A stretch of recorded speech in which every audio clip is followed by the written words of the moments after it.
Hello friends, welcome to summer classes. आज का topic होने जा रहा है हमारा रीतिकाल का नामकरण। तो बीएड डीएलएड सभी छात्रों के लिए इंपॉर्टेंट क्वेश्चन है, ध्यान देंगे।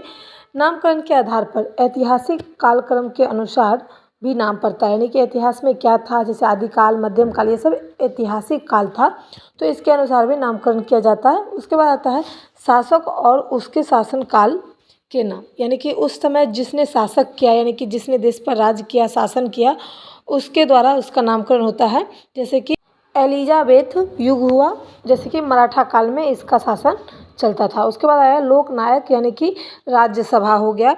और प्रभाव काल के अनुसार, यानी कि चैतन्य काल, यानी कि गांधी जी का युग, यानी कि गांधी जी के समय में जो नेता लोग रहते थे उनके बारे में नामकरण किया जाता था, उनके उस पर। उसके बाद आया साहित्य नेता, वो उसके प्रभाव परिधि के आधार पर, यानी कि युग जो थे नेताजी हो गए, और उस टाइम की क्या प्रभाव थी, क्या परिधि थी और क्या शासन चलते थे, उस पर भी होता था। उस समय रविंद्रनाथ युग और भारतेंद्र युग था, इसलिए उनका उस समय साहित्य में नाम आया था। उसके बाद आ गया राष्ट्रीय समाज अथवा सांस्कृतिक घटना के आधार पर नामकरण किया जाता था, जैसे कि भक्ति काल, पुनर्जागरण काल, ये सब जो था वो उस समय की सांस्कृतिक घटना, सामाजिक घटना, राष्ट्रीय घटना होती थी, तो इन पर नाम पड़ा। उसके बाद आया साहित्य प्रवृत्ति के नाम, रोमानी युग चला। उसके बाद रीति काल, छायावाद काल आदि आदि भी इसमें बहुत सारे नामकरण हुए। उसके बाद आया रीति काल का नामकरण, जैसे कि अलंकृत काल, मिश्र बंधु जी ने इसे दिया, लेकिन अलंकृत नहीं हो सकता, इसलिए क्योंकि हर एक तरह की रीति काल में नाम थी, तो उसको इकट्ठा किया ही नहीं जा सकता था, इसलिए ये भी रीति काल का नामकरण में नहीं आता है।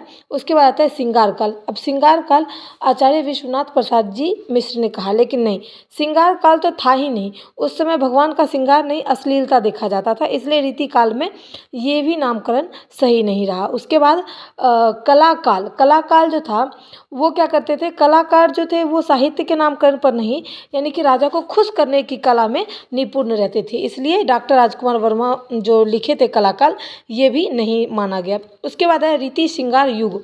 अब ये तीनों को इकट्ठा करके इन्होंने नाम दिया है डॉक्टर भागीरथ मिश्र। रीति काल में श्रृंगार और युग दोनों का कॉम्बिनेशन ही नहीं बैठ रहा था, क्योंकि श्रृंगार था लेकिन युग उस समय सही नहीं था, जिसके कारण इसका भी नहीं हो पाया नामकरण। अंधकार काल, अब अंधकार काल जो है वो त्रिलोचन जी ने कहा, लेकिन उस समय को हम अंधकार काल भी नहीं कह सकते, क्योंकि कुछ चीज़ जो थी वो अच्छी थी, कुछ चीज़ बुरी थी और कुछ चीज़ दयनीय स्थिति भी थी, इसलिए इसे भी नहीं अंधकार काल नहीं रखा गया नामकरण में।